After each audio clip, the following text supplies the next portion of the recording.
What is up guys, welcome back to the channel. This is Dr. Hamas Tech and today I am going to give you my review here of the Honor 9T, and this phone I actually been using for the past 2 weeks already, so I do want to share with you guys my thoughts and opinions after using this phone.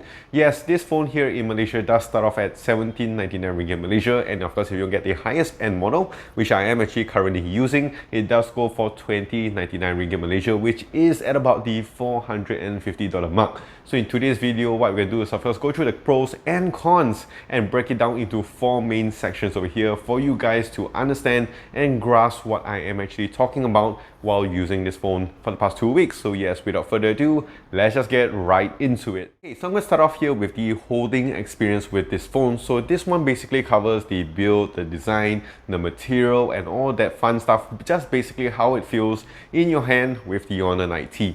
And what I can say is that it feels really premium indeed.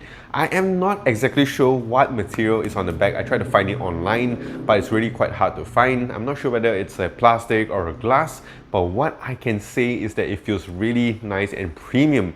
I would say it's more of a glass finish on the back here, and you can see that it does have a nice matte finish on the back here, so you're not going to get a lot of fingerprints on it. So in case if you're using your phone without a case, you don't have to worry too much about it because it does not attract a lot of fingerprints on the back. And also we do have some curved sides over here, so if you want to grip it in your hand, it feels really comfortable indeed, and it is quite large and heavy, but it isn't too heavy over here. So in case if you want to put it in your pocket or in your bag, or if you're holding it for long periods of time, maybe if you're watching some movies or if you're playing games, you won't really get a bit of your hand fatigue with this because it doesn't feel too heavy, but it doesn't feel too light either. Maybe sometimes too light phones can give you a cheaper feeling, but you're not going to get this with the Honor 9T. Overall, I do like the design on this. I do like that the buttons are placed on one corner here on the right side, the power button and also the volume rockers, and also you have your down-firing speaker on the bottom here as well. And overall, a very nice and simple design. The camera layout as well is really cool. I mean, it's pretty generic and you're going to find it on most Android phones in 2023, but of course it's pretty straightforward. You do have the triple camera setup and also your Honor logo at the end. So for this, I think the rating I would give this is a solid 7.5 out of 10. Okay, so right now we are going to talk about the viewing experience of this phone, and this is where it gets a little bit tricky. So I am going to cover the display, the speakers and so the haptics. So for the pros on this phone, I would say it's really good when I talk about the display and haptics, because the haptics on this is really nice, very premium feel indeed. When you're going through your back button, going through your home, and even if you are playing some games, I like the haptic feedback on this. I think this is an underrated feature on most phones, and I do like it here with the Honor 9T because it feels really good. When we talk about the display on this, it feels really nice as well. Very crispy colors. Of course, we have a massive 6.7-inch display over here with your 120Hz AMOLED panel, 1 billion colors, HDR10 plus support. All the key specs and features you will expect from a flagship premium phone, you are getting with the Honor 9T, which I do appreciate. I like scrolling through my social media, watching some content over here.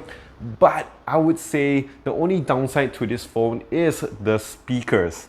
So what I mean by that is that we don't have any stereo speakers with this phone, which is very disappointing. Similar again to the Honor 50, which was an amazing phone, but the lack of a stereo speaker setup with this, I think takes it down a level, because you have an amazing display over here and you want to watch a lot of your content with this phone, but you can't really do it at the end of the day because of the down-firing speaker, that only that mono speaker with this phone. So a lot of times when I'm just like watching shows, it looks really good. But the moment I turn on my speakers, you do feel that emptiness when you're watching shows. And in case if you guys are into a lot of heavy gaming as well, you know you want that stereo sound to know where your enemies are coming. You can't really get it here with this phone because it doesn't give you that setup. But of course, if you are a type of people that like to use your wireless earbuds with your phones and you don't really use the phone speakers that much, I think this phone is really excellent for that, because you can just enjoy your audio with your wireless earbuds and also enjoy the display that comes out from this phone. So for this part here, the viewing experience, I would give it a nice 7 out of 10. Okay, so now moving on to the third segment, and this is what I call the user experience. So this would cover the internal specs, the software experience, and the battery life as well. So all in all, I would say that the user experience on this Honor 90 is excellent. It feels really nice. I've always liked how Huawei has always been doing their stuff with their software. It feels always very intuitive, and all their features they've added in their phones really feel very nice and polished and very useful at the end of the day. I do like the dock button over here, which you can use it for different functions. I do like that there are so many editing tools in your gallery over here. So after you have taken your shots, you want to edit some of your images, you can do it straight off the apps over here. You don't have to download any separate apps to edit your photos, which I really do appreciate with this on a phone. The software experience has been really nice, very fun to use, a lot of customizations. You can edit your home screens a lot, you can always edit your screensavers, your always on display, just a lot of things and a lot of fun stuff you can do with this.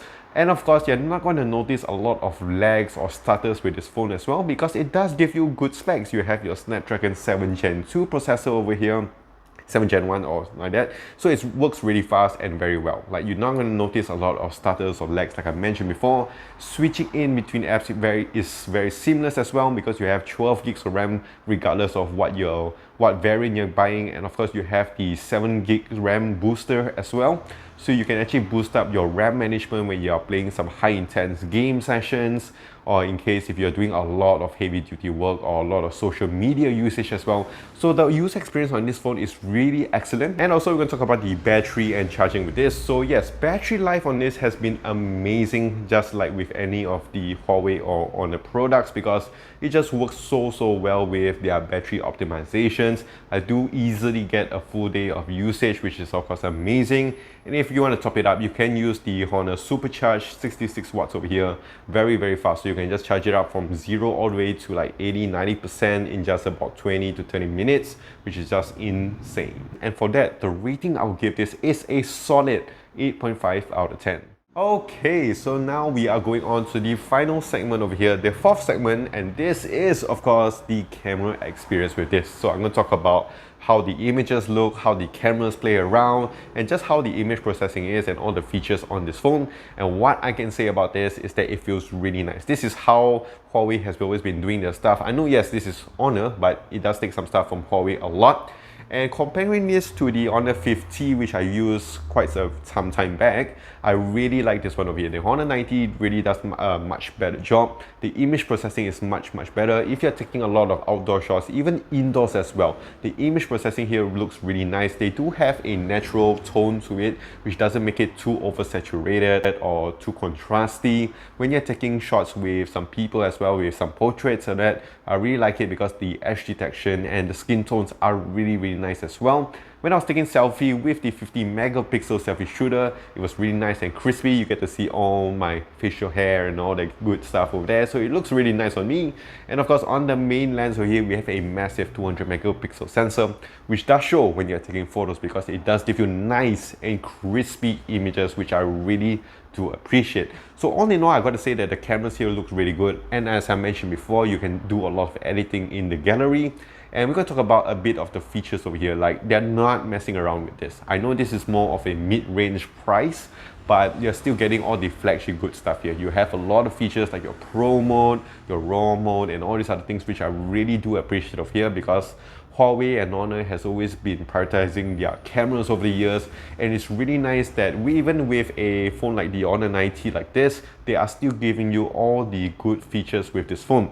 So for this, the camera experience I will give on this is a good solid 8.5 out of 10. So that is it with the Honor 90, and let me know in the comment section down below what you guys think about all of these different sections. The reason why I give those ratings based on what it is because you have to look at the price on this. For about 17.99 ringgit Malaysia, I think you are getting a really good phone on this. You have an amazing display, a good design I would say, and of course a good set of cameras, and the software experience on this is really good at the end of the day. Of course, these are just my thoughts and my opinions. Leave yours in the comment section down below and I will check it out. If you guys enjoyed this video, do click the like and smash that subscribe button down below for more videos like this in the future. And of course, if you want to follow me on my socials, you can do so on my Twitter, Instagram, Facebook, and here on YouTube at Dr. Hummus Tech. So I'll see you guys in the next one.